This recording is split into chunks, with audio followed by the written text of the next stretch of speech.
Halo, assalamualaikum warahmatullahi wabarakatuh. Adik-adik, ketemu lagi dengan kakak Nanda Mariana Sofati dalam episode Mendongeng Timun Emas. Adik-adik tahu nggak apa itu timun emas?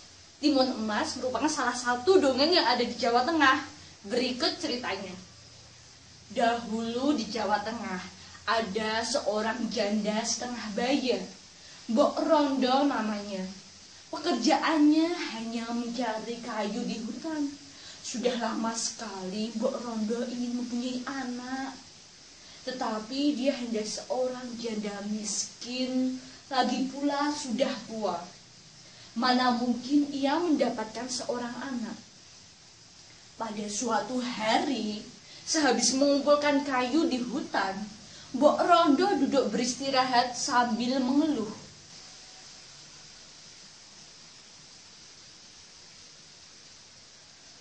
Seandainya aku mempunyai anak, pasti beban hidupku akan berkurang. Karena ada yang membantuku bekerja. Tiba-tiba tanah bergetar, seperti ada gempa bumi. Tidak berapa lama kemudian, di depan Mbok Rondo ada seorang raksasa bertubuh besar dan wajahnya menyeramkan. Mbok Rondo takut melihatnya. Ia mundur beberapa langkah. Wahahaha. Wahahaha. Jangan dekat-dekat aku. Aku takut. Kau takut kepadaku?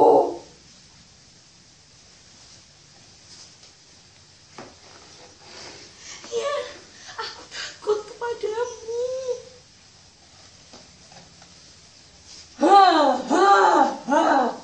Siapa sudi memakanmu? Kau sudah tua, dagingmu tentu sudah alot. Aku tidak mau makan dagingmu.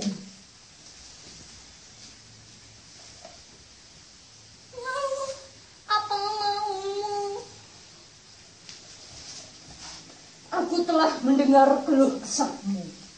Bukankah kamu menginginkan anak?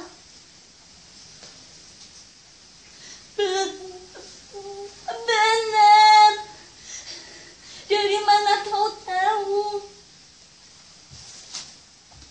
Aku bisa mengabulkan keinginanmu. Benarkah? Benar. Tapi ada syaratnya. Katakan, apa syaratnya? Pasti aku akan memenuhinya jika aku mampu. Hai Mbok Rondo, benarkah kau akan memenuhi syarat yang akan kuajukan? Iya, aku akan memenuhi permintaanmu, asal aku punya anak. Tapi manusia suka berbohong.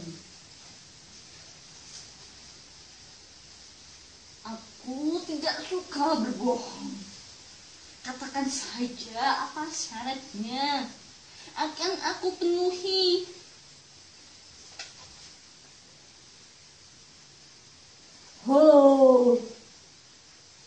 Syaratnya ialah kalau anakmu sudah dewasa nanti berumur 16 tahun, kau harus menyerahkan kepadaku.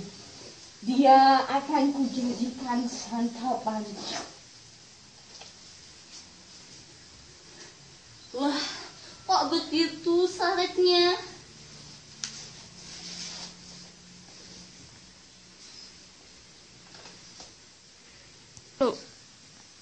Tapi karena begitu inginnya dia punya anak, Mbok Rondo tidak berpikir panjang lagi. Yang penting segera punya anak. Baiklah, aku tidak keberatan. Benarkah? Kak. Kemudian raksasa itu memberi biji mentimun kepada Mbok Rondo. Kak, tanamlah biji mentimun ini di halaman belakang rumahmu. Kau harus rajin merawatnya. Sore hari kau harus menyiramnya. Baik, akan kulaksanakan.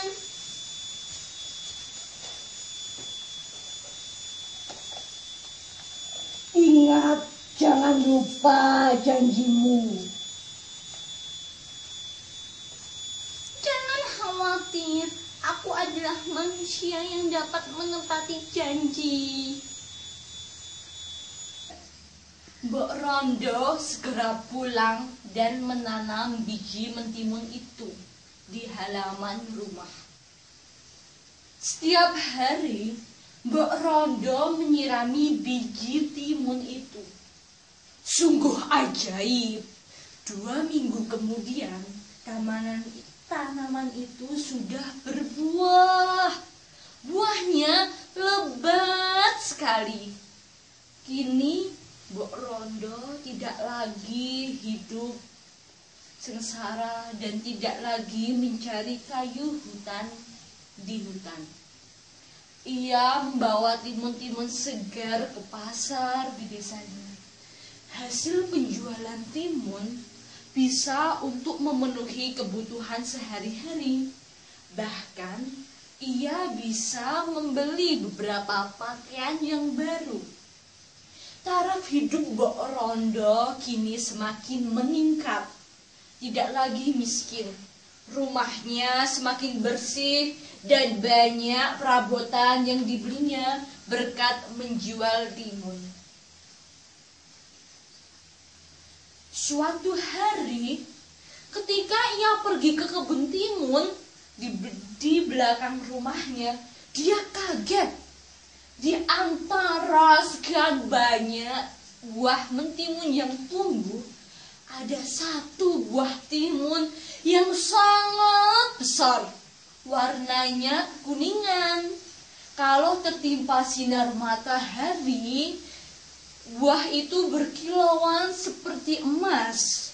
Mbok Rondo sangat tertarik terhadap buah mentimun yang besar itu. Hah? Itu apa? Ini timun. Ini pasti yang dimaksud raksasa itu. Ini timun emas. Ia memetiknya dan membawa timun emas itu pulang ke rumahnya. Ia teringat akan janji si raksasa yang akan membantunya mendapatkan seorang anak. Dengan hati-hati, ia memondong timun emas sampai di rumahnya. Mbok Rondo ragu-ragu akan ia apakan timun ini.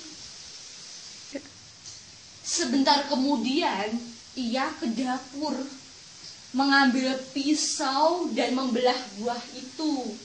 Lalu ia membukanya dengan hati-hati.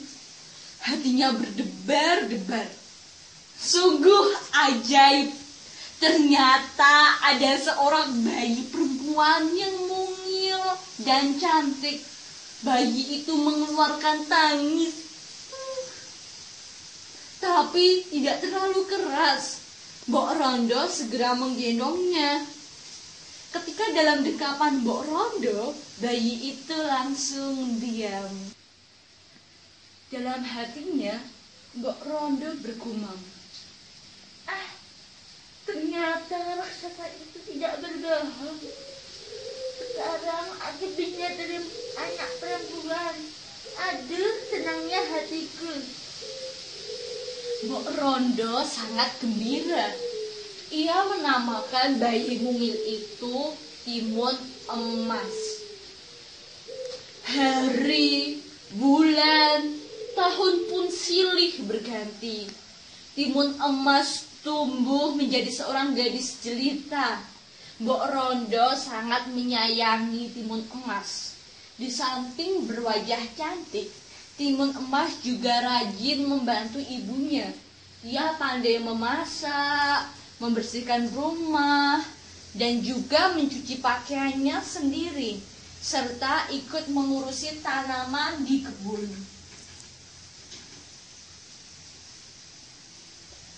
Pagi itu sangat cerah. Mbok Rondo dan Timun Emas bersiap pergi ke kebun. Baru saja hendak melangkah keluar rumah, tiba-tiba terdengar suara keras. Bum, bum, bum. Bumi bergetar lalu disusul suara tawa menggelegar. Mbok Rondo cepat-cepat menyuruh Timun Emas masuk ke dalam rumah dan bersembunyi ke kolong tempat tidur.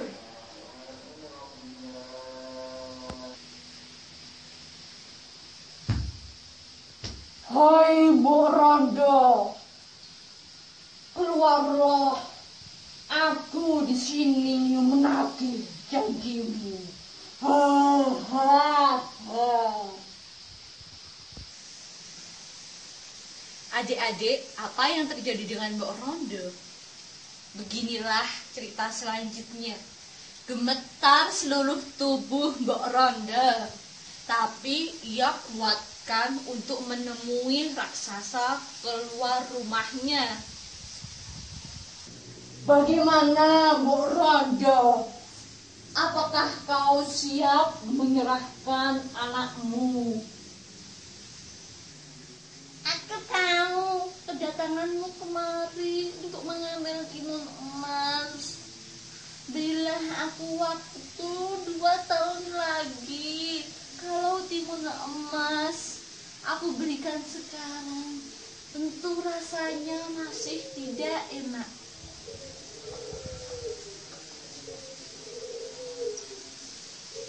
Apakah dia masih kecil?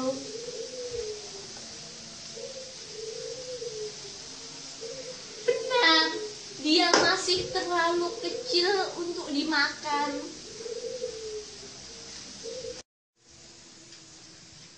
Anakku, keluarlah. Raksasa itu sudah pergi.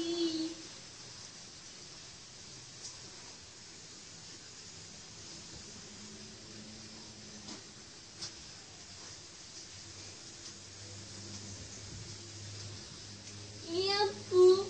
Rupanya raksasa itu menginginkan anakku ya, Bu. Tadi aku telah mendengar percakapan Ibu dengan raksasa.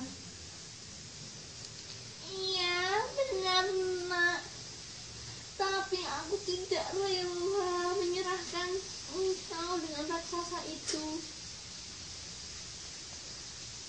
Kita berdoa saja kepada Tuhan Yang Maha Esa agar kita dapat selamat dari raksasa itu ya, Bu. 2 tahun kemudian, Timun Emas sudah tumbuh dewasa.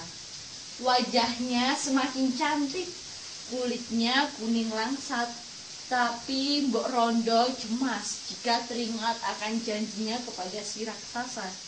Setiap sore ia berpikir keras, berupaya bagaimana caranya agar si raksasa menggagalkan rencananya menyantap Timun Emas yang sangat ia kasihi. Bila sore menjelang, malam tak henti-hentinya ia memandangi Timun Emas dengan linangan air mata. Ibu, jangan bersedih, Bu. Bagaimana tidak bersedih, Nak, jika raksasa itu menginginkan kamu?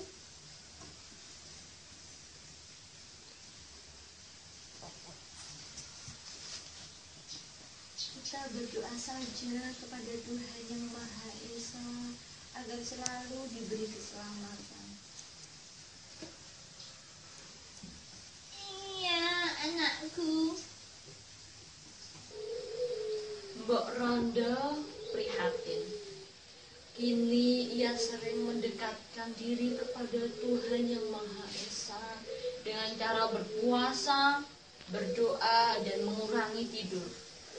Malam hari, setelah Timun Emas tertidur lelap, Mbok Rondo masih memikirkan matanya dan memohon kepada Tuhan agar anaknya diberi keselamatan. Seringkali ia tertidur dalam posisi berdoa karena kelelahan. Pada suatu malam, ketika Mbok Rondo sedang tidur, ia mendengar suara goib dalam mimpinya.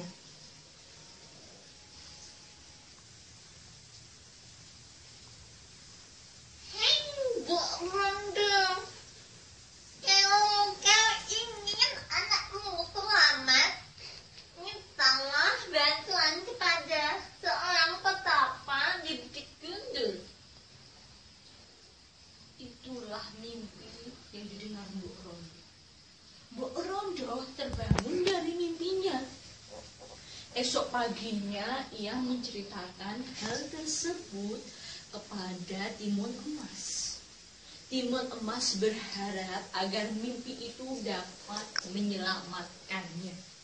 Timun Emas khawatir jika ibunya akan pergi ke Bukit Gundul itu.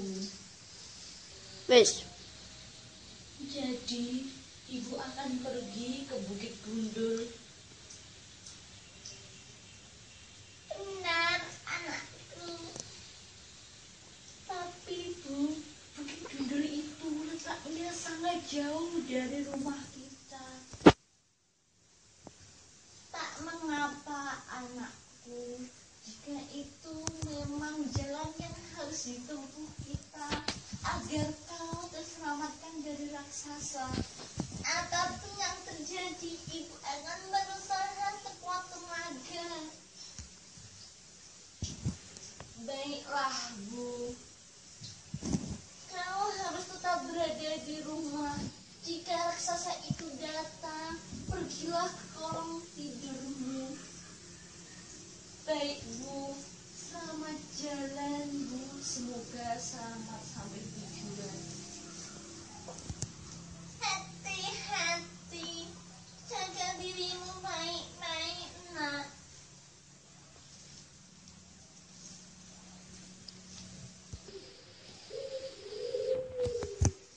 Demikianlah Mbok Rondo pergi ke Bukit Gundul. Mula-mula ia bisa menyewa kuda hingga ke kaki bukit. Tapi untuk naik, ia harus terpaksa berjalan kaki. Susah payah ia mendaki karena usianya sudah lanjut.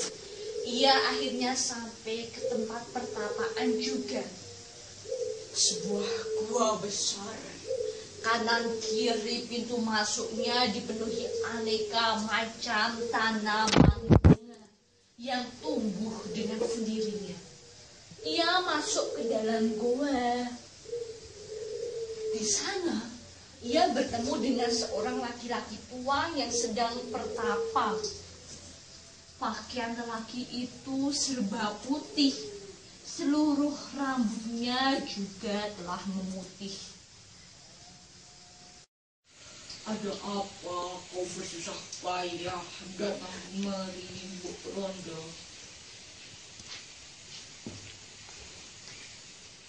Aduh, Eyang, mohon ampun.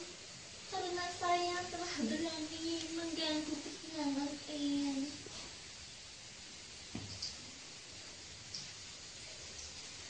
Jangan sungkan. Katakan saja apa masalah yang membuatmu bersedih. Saya mempunyai anak perempuan. Mbok Rondo lalu menceritakan segala peristiwa yang telah dialaminya, termasuk perjanjiannya dengan raksasa.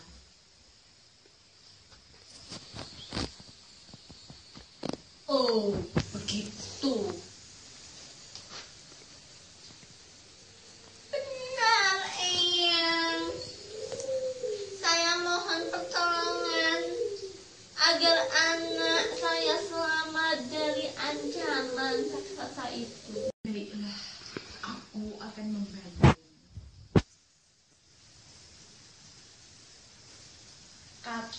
si Pertapa yang kemudian bangkit berdiri, melangkah ke bagian dalam goa yang dihuninya.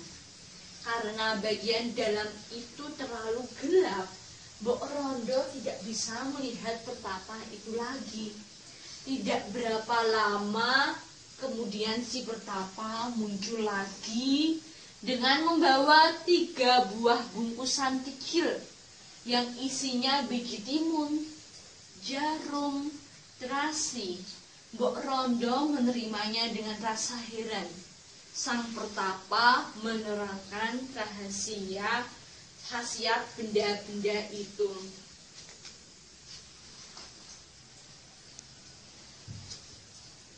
Terima kasih, Eyang, Kata Mbok Rondo yang kemudian pamit untuk pulang ke rumahnya.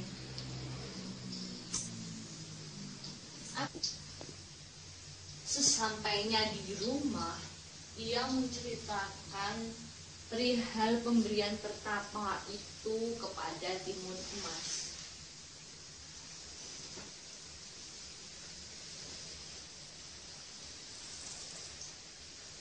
anakku.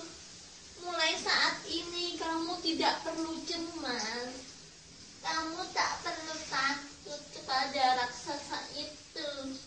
Sebab kamu sudah memiliki penyelamat.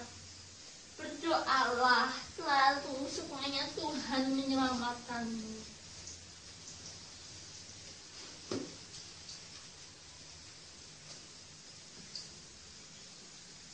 Terima kasih, Bu. Terima kasih, Bu.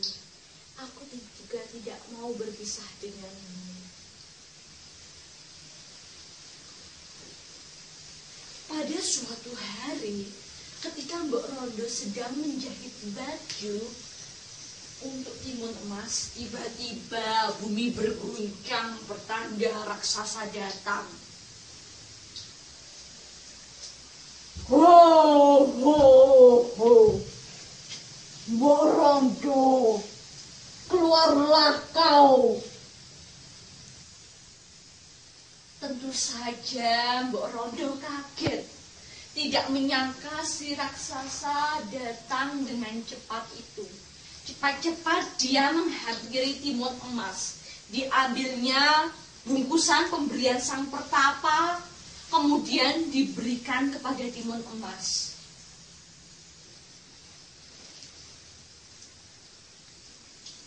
Anakku, bawalah bekal ini. Ingat cara menggunakan bungkusan ini. Pergilah lewat pintu belakang sebelum raksasa itu menangkapmu.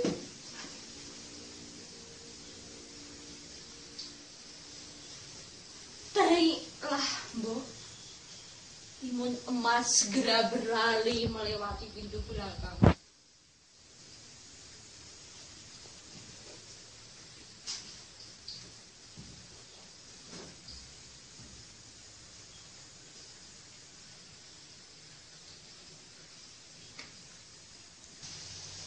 Mbok Rondo, di mana timun emas? Mbok Rondo segera keluar menemui sang raksasa tersebut.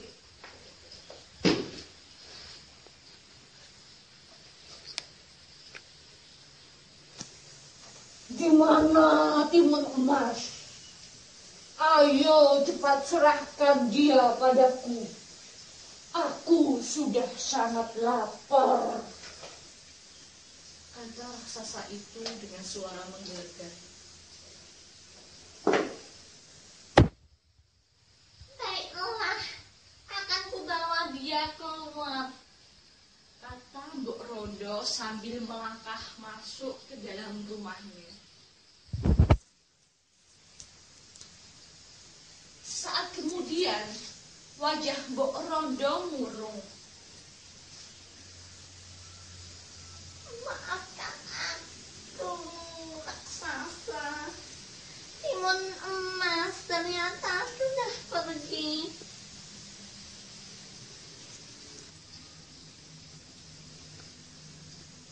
Apa kau bilang?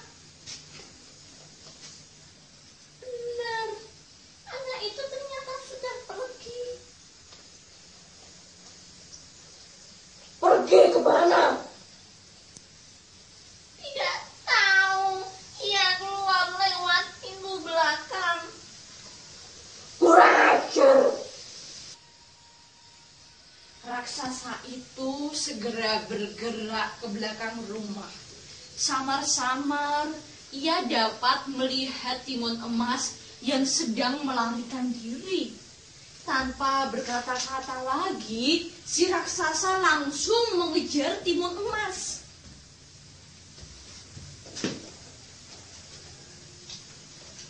Mau lari kemana anak manis? Walau lari ke ujung dunia, aku pasti dapat mengejarmu. Timun emas berlari sekuat kencang, sekuat tenaga. Raksasa yang bertubuh besar, tinggi, tak mau ketinggalan. Ia segera melangkah dengan kaki yang lebar. Karena terus-menerus berlari, timun emas mulai kelelahan. Aku perlu beristirahat. Gunung timun emas dengan nafas terengah-engah.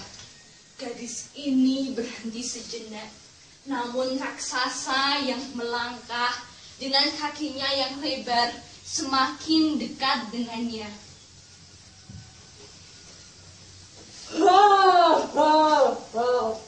Mau kemana kau anak manis? Dalam keadaan terdesak, timun emas teringat akan bungkusan pemberian sang pertapa. Dengan cepat ia taburkan biji mentimun di sekitarnya. Sungguh ajaib, mentimun itu langsung tumbuh dengan lebat. Buahnya besar-besar. Raksasa itu berhenti ketika melihat buah mentimun terhambat di hadapannya.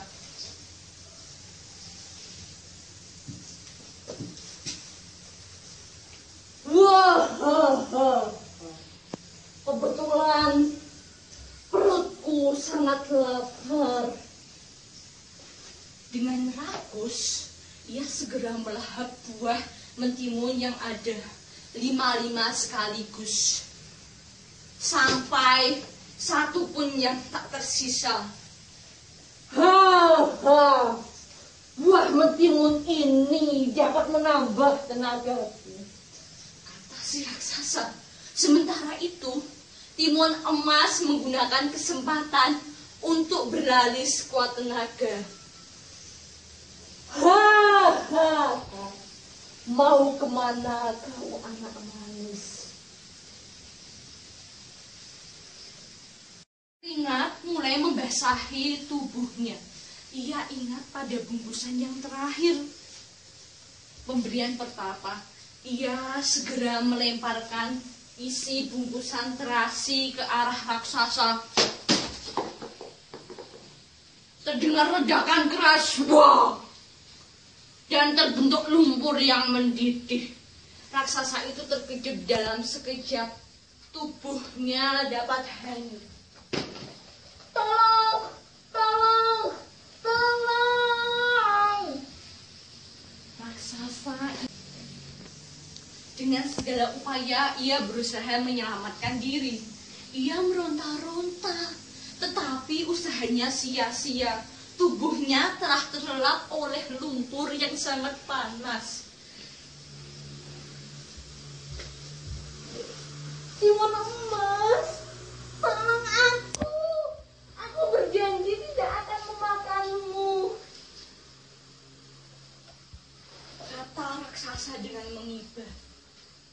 Bagaimana aku bisa menolongmu, raksasa?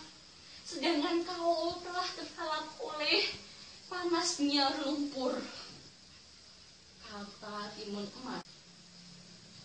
Lumpur panas itu menelan tubuh si raksasa. Kini timun emas bisa bernafas lega karena selamat dari bahaya maut. Ia segera berjalan ke arah rumahnya.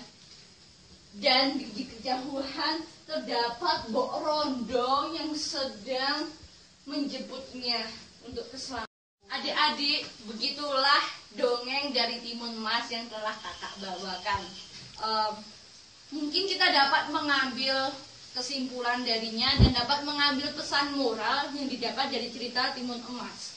Bahwasanya sebagai manusia janganlah menjadi manusia yang serakah, rakus dan tamak, karena sifat itu akan membawa ke arah dampak yang tidak baik dan mendapat balasannya. Adik-adik, menjadi manusia yang dapat menepati janji dan menyimpan amanah dengan baik itu perlu kita lakukan. Dengan berusaha dan berdoa kepada Tuhan, kita dapat dimudahkan dari segala urusan. Terima kasih atas partisipasinya dalam mendengarkan dongeng, semoga dapat bermanfaat. Wassalamualaikum warahmatullahi wabarakatuh.